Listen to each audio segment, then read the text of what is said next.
Camat Sukaraja Aden Mamun Nawawi angkat bicara mengenai banyaknya keluhan masyarakat dalam proses PPDB sistem zonasi.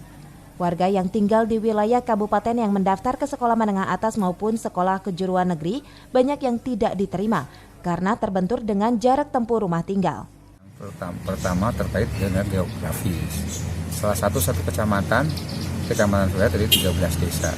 13 desa ini satu desa Gunung Gelis untuk turun ke Cijung itu sangat jauh.